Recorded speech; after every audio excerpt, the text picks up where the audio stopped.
자, 제2절 공무방해에 관한 주입니다. 자, 서론 보기 전에 자, 노트 펴보세요. 노트는 157페이지. 자, 첫 번째 보면 공무방해죄가 있고 직무사직강요죄가 있고 위기에 따른 공무집행방해죄, 법정 국회의장 모욕죄, 인권옹호 직무방해죄가 있죠.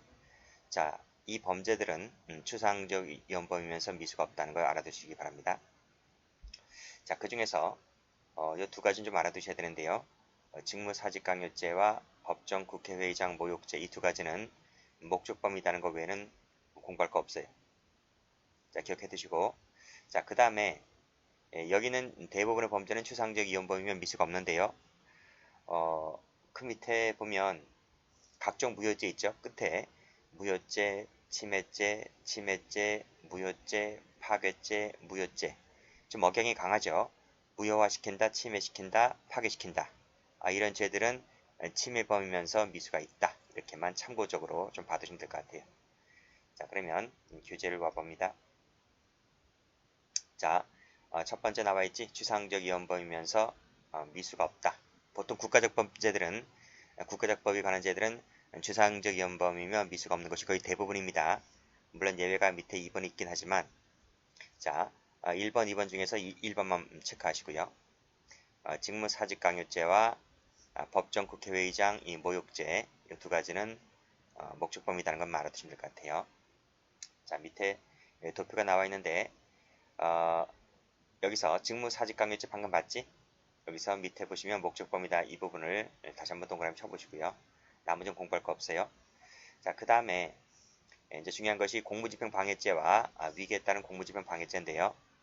자, 공무집행방해죄는 미수가 없고 목적범도 아니고 방해의사라는 것이 요구되지 않습니다. 위기에 따른 공집방도 역시 미수가 없고 목적범이 없는데 목적범이 아닌데 중요한 것이 하나 있죠. 방해의사라는 것이 위기에 따른 공무집행방해죄에는 요구가 됩니다. 잠시 이따 말씀드리고요. 자, 밑에 공무집행방해죄를 갑니다. 객체가 직무를 집행하는 공무원입니다. 이 사람에 대해서 폭행이나 협박을 가했을 때 공무집행방해죄가 성립하는 것이에요. 자, 우리가 처음 맨 개인적 법에서 보았듯이 폭행 협박의 개념 봤죠? 그쵸? 그때 폭행 협박의 개념은 광의의 폭행 협박이었다. 이거 배웠을 것이고, 자, 조문을 다시 한번 보시면요. 폭행 협박한 자는 하고 끝났어요. CF 뭐가 없지? 방해, 폭행 협박함으로써 공무를 방해한 자 이렇게 돼 있지 않잖아요. 조문에 방해한 자 이렇게 돼 있지 않기 때문에 방해 의사라고 하는 것은 요구되지 않는다는 것이 이 법조문에 나와 있는 거예요. 자, 밑에 객체를 보시면 직무를 집행하는 공무원이다 그랬습니다. 자, 예를 볼게요. 전투경찰, 청원경찰 판례가 있고요.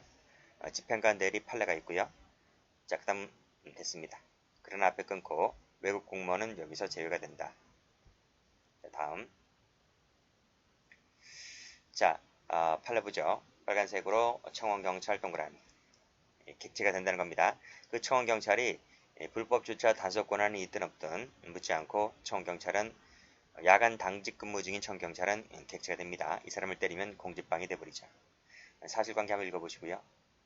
자, 밑에 방범원 동그라미, 밑에 청원경찰관 동그라미, 객체가 됩니다. 자, 어디서 근무합니까? 파출소에서 근무하죠. 그 다음 군 도시과에서 근무하죠. 자, 맨 위의 판례도 마찬가지죠. 야간 당직 근무 중이다 라고 해서 전부 다 공무원이 되는 사람들이기 때문에 공직방해 돼버리는 거예요. 자, 그런데 자, 밑에 판례 보시게 되면 방범대원 세무 쳐보세요. 자, 1번에서 말하는 방범원은 파출소에서 근무하는 사람이에요. 근데 이 1번에 나와 있는 방범대원은 밑에 보시면 주민의 자치적 방범활동에 기해서 객출한 비용으로 구성된 방범위원회에서 위촉되고 보수를 받는 사람이다. 그래서 이 사람은 파출소라든지 이런 공공기관에서 근무하는 사람입니까? 아니죠. 공기관에서 근무하는 사람이 아니기 때문에 이 사람은 공무원이 아닌 거예요. 그래서 이 사람을 때렸다 할지라도 공직방해 되지는 않는다. 자, 밑에 보시게 되면 1번 공무원이라고 하는 것은 기계적, 육체적, 한정되어 있지 않은 자를 말한다. 됐습니까? 그 예가 바로 밑에 나와 있는 복지도움이죠. 세무 치시고 밑에 기간제 근로자 세무 치시고 이런 사람들은 기계적 육체적 일에 한정되어 있기 때문에 본제에 객체되지를 않는다. 이렇게 봐두시면 됩니다. 자, 다음 직무집행이다 그랬네요.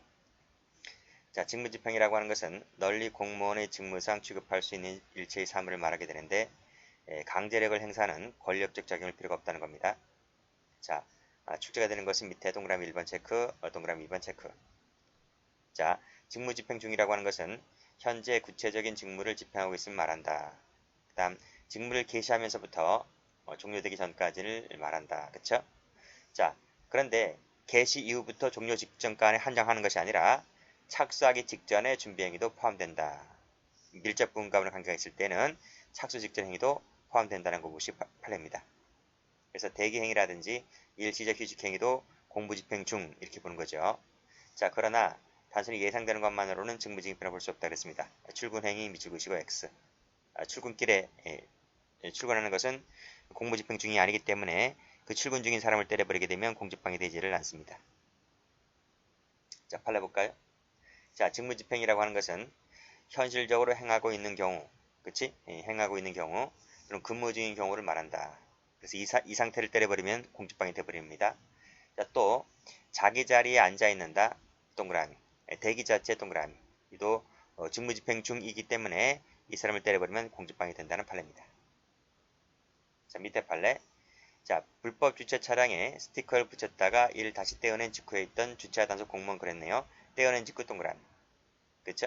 이것도 공무집행 중이죠. 뭐 퇴근한 건 아니잖아요. 그래서 이 사람을 때려버리면 공직방해다. 이런 말입니다. 사실관계 읽어보시고요. 자, 밑에 보시면 대기 동그라미, 준비 중 동그라미 전부 다 직무집행 중입니다.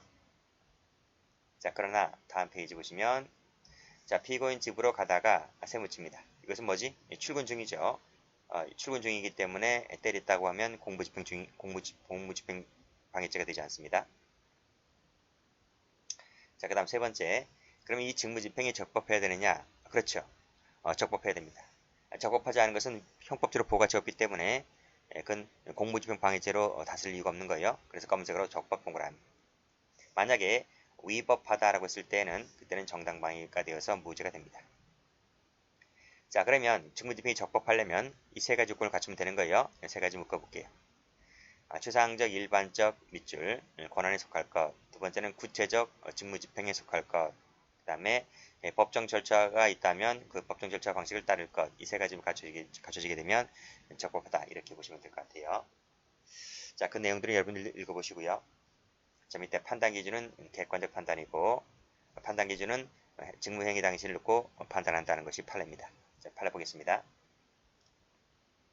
빨간색으로 공무집행방해죄에서 직무집행이라고 하는 것은 빨간색 적법 동그라미에 한한다. 밑에 판례도 나와있지? 적법 동그라미라 그랬습니다. 다시 올라가서 자, 적법성이 결여되어 있다면 공적방 됩니까? 안 됩니까? 안 되죠. 자, 이때 적법한 공무집행이라고 하는 것은 위에서 보았듯이 추상적, 구체적, 법률상 요건과 방식을 갖춘 것을 말한다. 됐죠? 그래서 여기까지 끊고 그 다음은 읽어보시면 돼요. 자, 밑에도 마찬가지입니다. 추상적, 구체적, 중요 방식을 갖춘 것이면 된다. 그쵸? 일단 끊고 그리고 공무집행이 적법한지 여부는 빨간색으로 행위 당시를 놓고 따지는 것이고 객관적 합리적이다 동그라미 치시고 됐죠? 행위 당시를 놓고 따지는 것이기 때문에 사후적 미치고시고 X, 사후적 판단이 아니다. 이렇게 봐두시면 될 것 같아요. 이 판례 중요하기 때문에 이 판례 별표 한번 적봅니다. 물론 위에 거 다 중요합니다. 다 중요한 것이다. 이게. 자, 다음 페이지 갑니다. 이 판례가 제일 중요하죠. 이 판례 별표 쳐보시고 자, 판결유지 1번 보시면 현행법 요건을 갖추지 못했대요. 갖추지 못했음에도 불구하고 실력 세모, 그 다음에 밑에 불법 세모. 그러니까 정당한 적법한 공무집행이 아니죠. 적법한 공무집행을 할 수 없다. 그래서 이 적법한 공무집행을 하지 아니한 경찰관을 때렸다고 했을 때 이것은 뭐가 된다? 정당방위가 되어서 무죄다. 이런 말이 됐죠? 자, 갑니다. 갑은 1시 45분경 마포구 소재 빌라 주차장에서 술에 취한 상태에서 전화를 걸다가 인근 지역을 순찰하던 경찰관으로부터 불신검문을 받게 되자 자신의 운전면허증을 교부하였다 그랬습니다. 자, 운전면허증을 주었다는 거예요. 자, B가 신분 조회를 위하여 순찰서로 걸어간 사이에 가분이 불신검문에 항의하면서 가볍게 큰 소리 욕설을 하였다 그랬어요.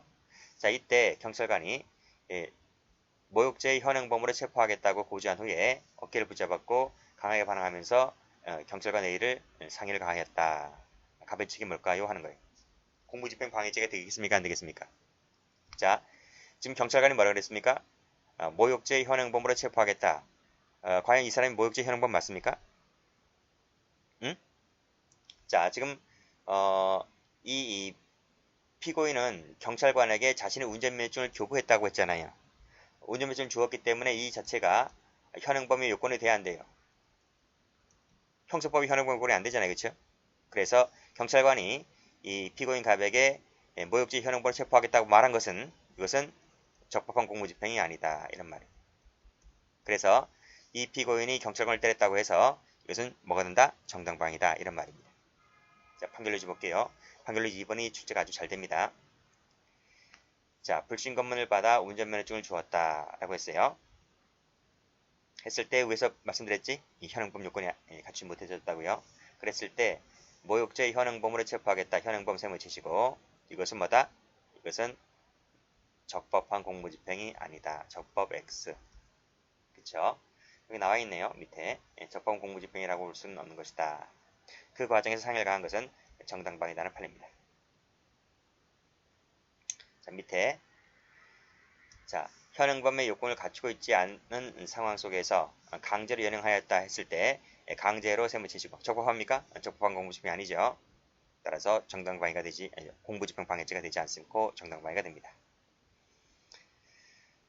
자, 다음 페이지 보시게 되면 역시 마찬가지로 현행범으로 체포한다는 사실조차 고지하지 아니한 채 실력세무 이것도 정당한 공무집행이 아니죠. 자, 이 판례 한번 볼까요? 교통경찰관들은 갑의 신호 위반을 이유로 차량을 정지한 후에 갑에게 신호 위반 사실을 고지하고 운전면허증 제시를 요구하였는데 갑이 신호를 위반을 하지 아니하였다면서 범칙금 납부 통지서를 받지 않겠다고 직결 심판을 받도록 해달라고 요구하였다. 그런데 을은 갑의 요구를 무시했다는 거예요. 무시한 채 재차 운전면허증 제시를 요구하였고, 자, 이 부분이 경찰관이 행하는 이 부분이 적법한 공무집행입니까? 응? 그렇지 않다는 거죠. 밑에 보시게 되면 자, 도로교통법 제120조에 나와 있는 거예요. 경찰서장은 범칙금 납부 통지서를 받기를 거부한 사람에 대해서는 지체 없이 직결심판을 청구하여야 한다라는 법조문이 나와 있다는 겁니다. 그렇죠? 그래서 피고인이 범칙금 납부 통지서를 받지 않겠다는 의사를 분명히 하였다면 경찰관은 어떻게 하면 됩니까? 지체 없이 직결심판 통지서를 교부 발송하고 직결심판서를 작성하여 관할 법원에 제출하는 등 그렇게 절차에 나가면 되는 거예요. 그렇죠? 되는데도 불구하고 파란색으로 이러한 절차를 밟지 아니한 채 계속해서 요구하였다. 이 두 줄짜리를 세무칩니다. 한꺼번에 세무치시면 이것은 마다 적법성이 결여된 것이기 때문에 따라서 이 경찰관에게 대하여 폭행협박을 하였다 할지라도 이것은 공무집행 방해죄가 되는 것이 아니라 정당방위다 하는 판례입니다. 아시겠죠? 자, 그 다음 자, 이 사실관계도 한번 좀 봐두세요. 자, 경찰관이 승용차에 가족을 태우고 가던 술을 마시지 않은 운전자에게 음주 여부를 확인하기 위하여 두 번 입김을 불게 하였는데 잘 알 수가 없어서 다시 한번 보다 정확한 음주 측정을 받기를 요구했다. 그럼 총 몇 번이지? 세 번이지, 세 번. 자, 여기서 빨간색으로 잘 알 수가 없어서 보다 확실한 음주 측정기로 검사받을 것을 요구하였다. 그랬습니다. 자, 여기서 이 부분을 동그라미 쳐볼게요. 이 동그라미 친 부분은 적법한 겁니까? 그렇죠. 적법하다고 본 거예요. 적법하게 두었기 때문에 따라서 이 경찰관을 때리는 것은 공무집행 방해죄가 된다라고 봤죠. 그러니까 알 수 있을 때까지 한 번 하든 두 번 하든 세 번 하든 네 번 하든 그것은 이 경찰 공무원의 재량 사항이다 라고 본 겁니다. 재량권의 일탈을 하지 않았다 라고 보는 것이기 때문에 이 경찰관을 때리는 것은 공무집행 방해죄가 된다는 판례입니다. 이 판례 출제가 잘 되기 때문에 별표 쳐두시고요. 자, 다음. 자, 적법성 인정 여부, 적법하다고 봐서 공무집행 방해죄를 인정했던 판례 보겠습니다. 자, 밑에 지방의회 회의가 적법한 소집 절차를 밟아서 소집되었다. 적법 동그라미. 그쵸? 그랬다면 적법하다고 보는 거예요. 자, 근데 그 의결 중에 지방의회의 권한에 속하지 아니한 사항이 포함되어 있었다 할지라도 이 지방의원들이 회의에 참석하였고 의사진행하는 이 업무는 적법하다는 것이다 라고 봤습니다. 그래서 이 의원들을 폭행협박하게 되면 공무집행 방해죄가 되는 판례다 보시면 될 것 같아요. 자, 공청회를 개최하면서 빨간색으로 행정절차법상의 통지 절차를 위반하였다. 이것은 적법하다고 봤어요. 자, 여기서 이 행정절차법상의 이 통지제도가 있거든요. 통지제도. 이 통지제도라고 하는 것은 임의 규정이다. 임의 규정이기 때문에 해도 그만 안 해도 그만이라는 거예요. 그래서 이것을 통지 절차를 위반했다 할지라도 적법성이 상실되는 것이 아니다 라고 봤습니다. 자, 그 다음 전경 5명을 불법으로 납치 감금하고 있었다. 누가? 대학생들이. 그렇죠? 어떻게 해를 당할지 몰라요. 그래서 특공대가 투입된 거죠. 특공대가 투입되어서 압수영장 없이 도서관에 들어간 것은 적법하다고 봤다라는 거예요. 그래서 이 경찰관을 때려버리면 공직방이 되는 거죠. 자, 미란다 원칙상 일부만 고지했다 동그라미. 자, 그래서 신원 절차를 밟으려는 순간 갑자기 유리자국을 휘둘고 범인이 달려들어요. 그래서 경찰관에게 상해를 입혔다고 했을 때 자, 그 나머지죠. 일부는 고지했고 나머지는 고지하지 못했잖아요. 그러면 그 나머지 고지하지 못한 부분은 일단 뒤로 손을 돌려서 수갑을 채울 때 그때 나머지 미란다 원칙을 고지하면 되는 것이므로 일부만 고지한 것은 적법성이 상실된 것이 아니다. 즉 적법한 공무집행이라 보았다는 겁니다. 그래서 유리조각을 휘둘러서 경찰관들에게 상해를 입힌 것은 공무집행 방해죄가 된다. 특수 공무집행 방해죄가 된다. 이렇게 보았죠. 자, 다음 대간첩 작전 수행을 임무로 하는 전투경찰이라도 상관의 명령에 따라서 밑에 전투경찰 순경의 직무를 도와 시위집을 하는 것은 적법한 공무집행으로 보았다는 거예요. 그래서 여기서 상관의 명령에 따라서 하는 것 동그라미 치시고 적법하다고 봤습니다. 그래서 이 전경을 때려버리면 공직방해다는 거예요. 자, 다음 운전자가 자신의 인적사항을 밝히지 아니하고 차량을 출발시키자 경찰은 어떻게 했습니까? 차량의 문틀을 잡고 정지할 것을 요구하였다 동그라미. 그것은 적법한 공무집행이라는 거예요. 그래서 폭행협박이나 가하게 된 것은 공무집행 방해죄가 된다는 판례. 자, 소란을 피웠네요. 교도소 내에 있어요. 자, 그랬을 때 교도관들이 수갑과 머리보호대를 사용하였다 동그라미. 이것은 형집행법에 근거하여 수갑과 머리보호 장비를 사용한 거예요. 형집행법에 가보면 수갑과 머리보호 장비를 사용할 수 있는 법적 근거가 마련되어 있습니다. 소란을 피운 사람에게 사용할 수 있는 근거 조항이 마련되어 있기 때문에 이것은 적법하다고 본 거예요. 그래서 이 교도관을 때린 것은 공무집행 방해죄가 되는 판례입니다. 자, 다음 허용된 범위를 넘어서 사진 등을 부착했다는 거예요. 그 남성 잡지 있잖아요. 맥심이라든가 거기 수영복 입은 여자 사진들 있잖아요. 그걸 찢어가지고 사동 거실방 벽에다가 막 붙인 거예요. 요란하게 붙였는데 교도관이 이 부착물 제거를 지시하였다. 동그라미 치시고 이것은 적법한 공무집행이라는 겁니다. 그래서 이 교도관을 들이받은 것은 공무집행 방해죄다는 판례입니다. 다음 갑정당 당원들인 피고인 등이 갑정당 당원 명부 등을 관리하는 서버에 대한 수사기관에 압수수색을 했다 했을 때 여기서 빨간색 글씨 나와 있는 부분 있죠? 동그라미 쳐봅니다. 이 동그라미 친 부분이 적법하다는 거예요. 적법한 부분에 대해서 저지했다는 것은 그것은 공무집행 방해죄가 되는 판례입니다. 자, 밑에도 자전거를 이용한 날치기 사건 범인과 흡사한 인상착의를 가졌다라고 했을 때 경찰관 직무집행법에 따라서 경찰관은 정지를 요구할 수 있죠. 그치? 그리고 밑에 제 차 앞을 막고 검문에 응하라고 요구할 수 있죠. 이런 것들이 전부 다 뭡니까? 경찰관 직무집행법에 근거한 적법한 공무집행이 되는 것이기 때문에 이 경찰관에 대해서 밑에 줄에 잡아 밀치거나 욕설하였다고 했을 때 공무집행 방해죄가 되는 판례입니다. 자, 밑에 미리 입수한 용의자에 대한 일부 인상착의와 일치하지 않는 부분이 있기 때문에 경찰관들이 역시 마찬가지로 경직법에 근거하여 불신 검문 대상자로 삼았다는 이것 자체가 뭐다? 적법한 공무집행이기 때문에 이 경찰관들을 때려버리면 공직방해다 하는 판례입니다. 자, 다음. 경찰관이 신분증을 제시하지 않았고 불신 검문 확인하였는데 검문하는 사람이 경찰관이라는 걸 알잖아요. 왜? 제복을 입었기 때문에 경찰관이라고 하는 것을 충분히 알 수가 있어요. 충분히 알고 있었다는 거예요. 그치? 따라서 경찰관이 신분증 제시를 하지 않았다. 빨간색으로 동그라미.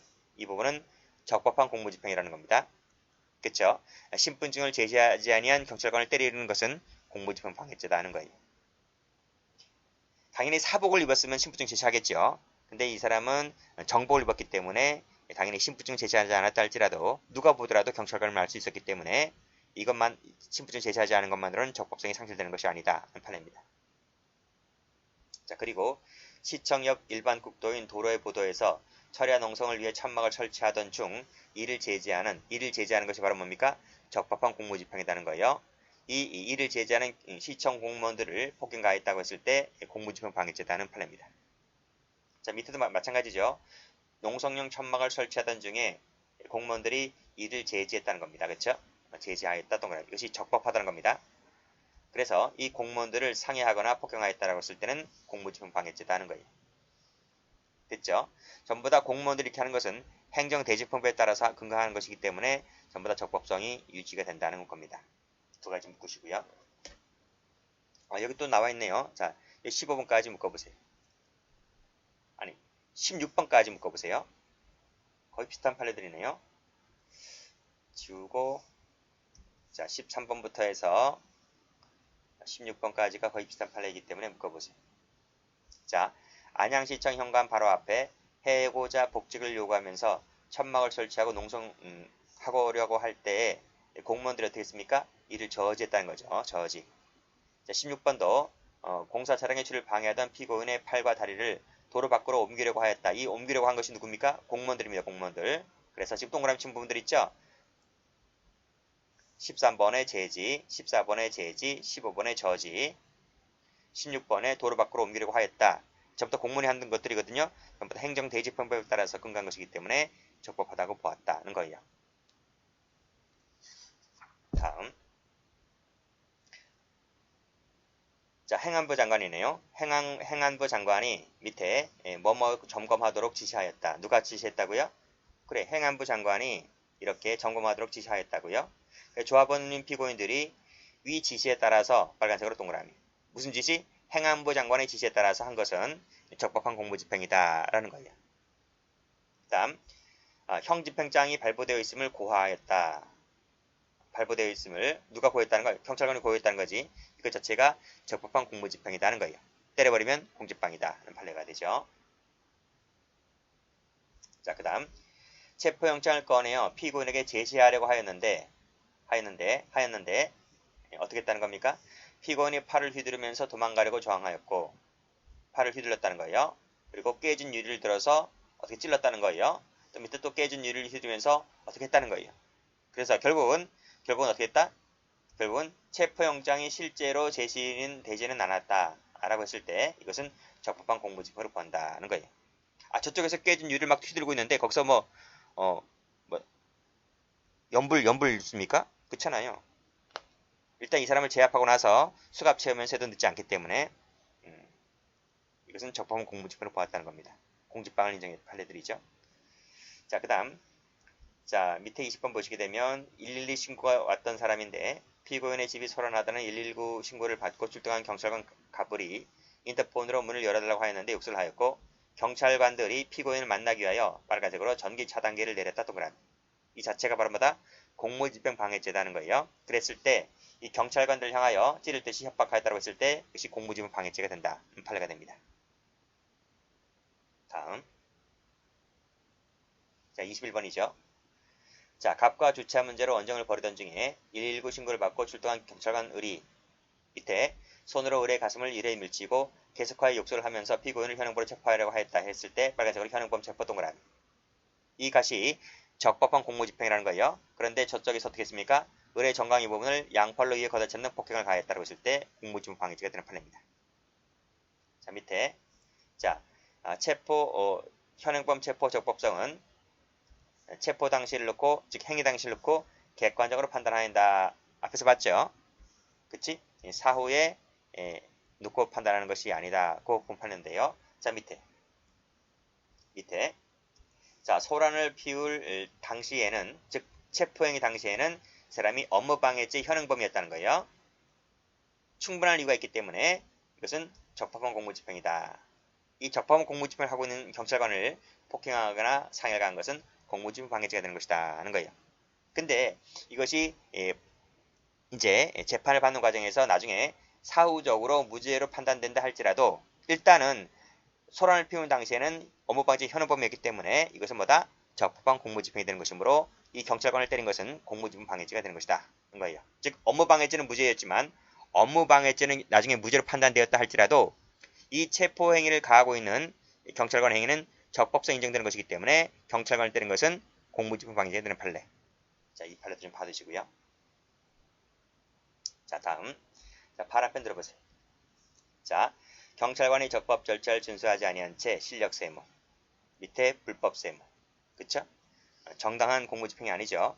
그래서 상대방은 경찰관을 때렸다 할지라도 정당방해가 됩니다. 자, 밑에 긴급 체포 요건을 갖추고 있지 못하였음에도 불구하고 실력 세무. 합리적 근거 없이 세무. 밑에 뒤로 꺾어 올렸다 세무. 이런 것들이 전부 다 뭡니까? 적법성이 탈락되는 것들입니다. 자, 다음. 자, 영장을 소지하였다 하더라도 이러한 절차를 밟지 아니한 채 실력 세무. 밑에 현행범이나 준형범도 아닌데도 불구하고 영장 파란색입니다. 실력 세무 파란색입니다. 세무 치시고 밑에 영장도 없이 세무. 자, 밑에 경미한 범죄에 불과함에도 불구하고 강제로 연행하였다 세무. 영장을 발부받음이 없이 세무. 밑에 소지하지 아니한 채 세무.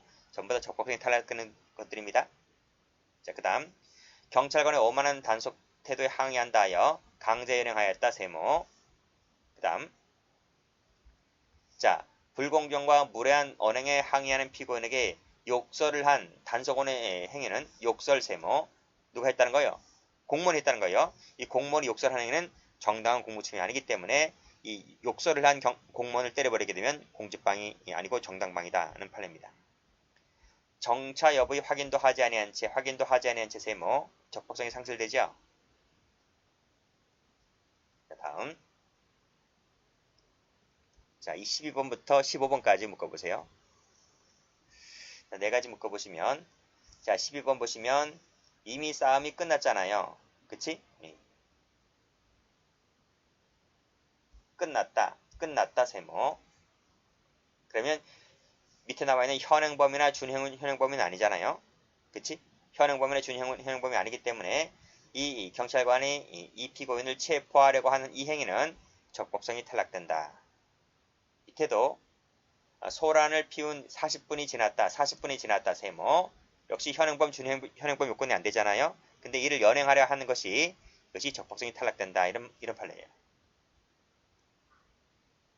자, 밑에 40분 이상 경과했죠? 경과했음에도 불구하고 현행범 요건이 아님에도 불구하고 현행범으로 체포하는 것 자체가 적법성이 탈락된다. 밑에도 3, 40분이 지났습니다.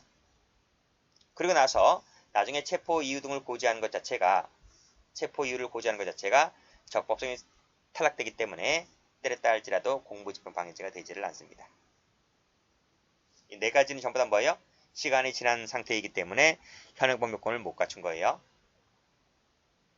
다음 16번에 영장 없이 세모 들어갔다. 자, 그 다음 17번에 미란다 원칙을 고지할 여유가 있음에도 불구하고 애초부터 미란다 원칙을 체포에 고지할 생각으로 처음부터 먼저 체포에 행위했다 세모. 적법성이 탈락되는 것들이라고 했습니다. 시간적 장소적으로 근접하지 않은 지역인데 근접하지 않은 다른 지역에서 함부로 제지한 것은 역시 마찬가지로 경찰관의 제지 범위를 넘었다는 거예요.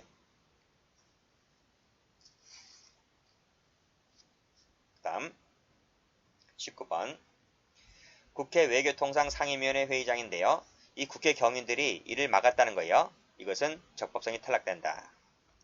국내 대표자인 국회의원들이 이 상임위원회 회의장에서 회의를 하는 것 자체는 어느 누구도 막을 수 없는 거예요. 경위들도 막을 수 없는 거예요. 경위들이 그걸 막아서고 있기 때문에 적법성이 결여됐다. 그래서 이 경위들을 때린 것은 정당방위가 된다는 것이 판례입니다. 자, 다음. 자, 피고인이 부산지방경찰청장에게 부산에서 서울까지 도보로 시위한다는 내용의 5개 지표 신고를 했어요. 그쵸? 신고를 한 후에 부산 등을 거쳐서 서울에서 도보 행정을 하던 중에 이 경찰관들이 이를 불법 집회라고 하며 이를 제지하였다고 했습니다. 이것은 적법합니까? 적법성이 탈락된다는 거죠. 왜냐하면 부산에서 서울까지 도보로 시위한다는 내용의 부산지방경찰청, 부산에서 출발지인 부산청에다가 신고한 것은 제대로 된 신고이고, 근데 이것을 불법 집회라고 제지하는 그 경찰관들 행위 자체가 적법성이 탈락되는 것이다. 이때 이 경찰관을 때린 것은 정당방위지 공무집행방해죄가 되지 않는다는 판례입니다. 자, 21번. 사전 동의 없이 들어가기 때문에 적법성이 탈락되는 것들이죠. 자, 면사무소에 설계도문을 제출할 의무나 설계에 필요한 금원을 지급할 의무가 없다면 지급할 의무가 없대요. 없음에도 불구하고 담당 공무원이 자신의 행정사무 편의를 위하여 이를 제출 요구한 것 자체가 적법성이 탈락되는 것이다 라고 봤습니다. 그 다음, 자, 벌금 미납으로 노역장 유치 집행을 위하여 구인하려고 하였는데 형집행장이 발부되어 있다는 사실을 고지해야 함에도 불구하고 고지하지 않았다 셈을 치시고 적법성이 탈락되는 것이므로 공무집행 방해죄가 되지 않는다는 판례들입니다. 됐죠? 이게 전부 다입니다. 그래서 적법한 경우, 적법하지 않은 경우를 나누어서 보시면 될 것 같아요. 자, 다음 페이지 갑니다. 행위는 폭행협박이죠. 다 배웠죠? 폭행이라고 하는 것은 광의 폭행이고 협박이라고 하는 것은 광의 협박을 말한다. 우리 맨 앞에서 다 배웠습니다. 정도라고 하는 것은 적극적 행위를 말합니다. 소극적인 거동이라든지 불복종 이런 것은 여기서 제외됩니다. 한번 읽어보시고요. 자, 됐습니다. 자, 밑에 판례 봅니다. 광의 폭행 협박이기 때문에 공포심을 가질 정도이면 되는 거예요. 자, 옆에 경미하다 미투 X 전혀 개의치 않을 정도이다. 이런 것들은 여기서 탈락됩니다. 자, 폭행이라고 하는 것은 광의 폭행이기 때문에 직간접 다 가능합니다. 음양도 될 수가 있는데요. 그 음양이 빨간색으로 고통을 줄 정도였다면 폭행이 될 수가 있다. 밑에도 고통을 줄 정도였다면 폭행이 될 수가 있는데 그 윗줄에 일시적으로 소음이 발생하였다는 것만으로는 폭행으로 볼 수가 없다고 봤습니다. 다음, 자, 여기서 말하는 폭행이라고 하는 것은 사람에 대한 유형력 행사를 말한다. 그쵸? 광의 폭행이라고 그랬습니다. 그래서 반드시 신체에 관한 것임을 요하지 않습니다. 사람에 대한 것이면 되는 거예요. 직간접 다 되는 거예요. 자, 일단 끊고. 자, 본전의 추상적 위헌범이죠. 그래서 결과 발생을 요하지 않습니다. 됐네요. 자, 다음. 자, 사실관계 읽어보시고요. 차량을 일단 정차한 다음 운전면허증 제시 요구에 불응하고 다시 출발하는 과정에서 경찰관이 잡고 있던 운전석 쪽에 열린 유리창 윗부분을 놓지 아니한 채 어느 정도 진행하다가 속도가 빨라지게 되자 더 이상 따라가지 못하고 손을 놔버렸다. 파란색으로 손을 놔버렸다. 세무치죠. 파란색입니다. 속도가 빨라지자 손을 놔버린 것 자체는 경찰관에 대한 공무집행 방해죄가 될 수가 있습니까? 될 수가 없다는 거예요. 만약에 반대로 차가 자신을 향해 달려오고 있다면 공포심을 느낄 수가 있기 때문에 공직방해 될 수가 있는데 이렇게 주량량 치는 것은 공무집행 방해죄가 될 수가 없다는 게 판례입니다. 됐고, 자, 밑에 자, 갑은 자신의 이발소에서 경찰관 3명이 자들의 아들의 변사 사건을 조사하기 위하여 동행하려 하자 이발소 안방으로 피하여 문을 잠그고 앞가슴과 목 부분을 위해서 5엽째 긁어서 피를 보이면서 뭐뭐하게 했다. 공무집행 방해가 될 수가 있는 것이냐라고 하는 것인데요. 파란색으로 자신이 죽어버리겠다 세무치시고, 그쵸? 면도칼로 그어 보이면서 죽어버리겠다라고 말한 것은 공무집행 방해죄가 될 수가 없다는 거예요. 만약에 이 칼을 이 경찰관을 향하여 들이댔다면 경찰관이 움찔하잖아요. 그치? 그래서 겁을 먹을 수가 있기 때문에 공무집행 방해죄가 될 수가 있는데 그 칼날을 자신에게 겨누었기 때문에 경찰관은 겁을 먹지 않아요. 무슨 말인지 알죠? 그래서 그때는 자학으로 끝나는 것이지 자학으로 끝나는 것이지 공무집행 방해죄로 볼 수가 없다. 칼날을 누구를 향해 겨눴는지를 보시면 될 것 같아요. 자, 밑에 사실관계 읽어보시고요. 정과 12범이라 그랬습니다. 밑줄 그시고 이 XX들 죽고 싶으냐 동그라미 라고 말했을 때 이것은 단순한 불만 표시라든지 감정적 요소리 아니라 상대방으로 하여금 공포심을 느끼게 할 정도로 충분하기 때문에 공무집행 방해죄가 된다는 것입니다. 그쵸? 경찰관이야 제복을 입었을 때나 경찰관이지 퇴근할 때는 다 사복 입고 퇴근하잖아요. 민간인이잖아요. 갑자기 저놈이 앙심을 갖고 기다리다가 뒤에서 퇴근하는 사람 칼로나 몽둥이로 때릴 수 있잖아요. 충분히요. 그러니까 이렇게 말했을 때 다 동네 주민들이기 때문에 이 정도 말한 것 갖고는 이 정도 말한 것은 전부 다 공포심을 느끼기에 충분하다고 본 거예요. 공집방이 되는 겁니다. 자, 그 다음 1번, 2번을 묶어볼게요. 자, 폭행의 상대방이 공무원, 집달관 대리가 아니고 그 인부라 할지라도 인부 동그라미. 이건 뭐지? 인부는 공무원이 아닌데? 집달관 대리가 공무원이지 인부는 공무원이 아니잖아요. 근데 이 인부를 때린 것은 곧 집달관을 때린 거나 마찬가지지. 즉 직접 폭행은 아니지만 간접 폭행이었다는 거예요. 그래서 이것도 공무집행 방해죄가 되는 것이죠. 자, 밑에 2번은 집달관은 직접 때렸죠. 직접 때린 거죠. 1번은 간접 폭행이고 2번은 직접 폭행입니다. 라고 했을 때 이 집달관을 밑으로 떨어뜨리면서 불법 집행이라고 소리쳤다라고 했을 때 이것도 협박으로 볼 수 있다는 거예요. 그래서 1번, 2번은 광의의 검은색으로 광의의 폭행 협박이기 때문에 직간접이 다 나오는 것들입니다. 그래서 1번에서는 간접 옆에다가 밑에다가 광이라고 적으시면 될 것 같아요. 그리고 그라고 하는 것은 이 그를 떨어뜨렸다고 하는 것은 그를 직접 폭행을 가했다는 거죠. 3번입니다. 조합장이라는 사회적 지위를 가진 자가 경찰관에게 전화를 해서 친분관계를 이용하여 인사상 불이익을 가하겠다 동그라미. 너 내 누군지 모르냐? 그렇지? 너 내가 누군데 감히 어떻게 하냐? 이렇게 하는 식으로 너 어떻게 하겠다 라고 말했을 때 경찰관이 이런 전화를 들으면 당연히 공포심을 느낄 수가 있기 때문에 공집방이 되는 것이다. 이렇게 보시면 될 것 같아요. 자, 인분 나왔네요. 바닥에 던졌다. 바닥 동그라미 치시고 광의 폭행이기 때문에 이것도 공집방이 됩니다. 자, 밑에 출입문을 계속해서 두들렸다. 출입문 밑줄 그시고 두들렸다 동그라미, 잡아당겼다 동그라미. 이것도 광의 폭행 협박이기 때문에 공집방이 됩니다.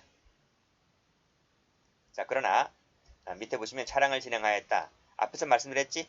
주량량 치는 거. 이것은 공집방이 되지를 않습니다. 자, 정의 손에 있던 박스를 들고 가야 했다. 세모 치시고 박스를 들고 간 것은 그 정도가 경미하여서 전혀 개의치 않을 정도였기 때문에 공집방으로 보지 않습니다. 그 다음 단순히 욕설만으로는 공포심을 느낄 수가 없기 때문에 역시 공무집행 방해죄가 되질 않아요. 다음 고의가 있어야 한다라고 되어 있습니다. 즉 상대방이 공무를 집행 중인 공무원이다는 점, 그 사람을 내가 폭행 협박하고 있다는 점에 대한 고의만 있으면 되는 거예요. 자, 그치? 밑에 나와 있지? 밑에 판례표 펼쳐보시고요. 자, 조문 자체에 방해라는 것이 없기 때문에 방해할 의사도 요구되지 않습니다. 그 점에서 위기에 따른 공집방과 좀 차이가 있다고 말씀드렸어요.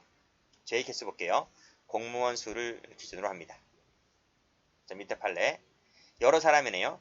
사람이 여러 명이니까 죄가 몇 개지? 공무원 수니까요. 죄가 여러 개죠. 여러 개. 죄는 여러 개의 죄명이다. 이거.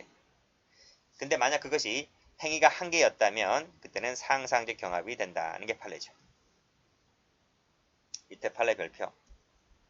여기 나와 있지? 공무원 수다라고 있습니다. 공무원 수에 따라서 공무원 수만큼 여러 개의 공무집행 방해죄가 된다. 공무원이 여러 명이기 때문에 그래요. 근데 이것이 밑에 줄 보시면 사회관념상 한 개 행위였다면 상상적 경합이라는 거 말씀드렸고요. 올라가 보세요. 경찰관 A와 B가 갑에 대해서 접수된 피해 신고를 받고 함께 출동하여 자 수사 업무를 집행하자 갑은 같은 장소에서 위 경찰관들에 대해서 욕설을 하였고 먼저 경찰관 A를 때렸다는 거예요. 곧이어서 경찰관 B를 폭행하였습니다.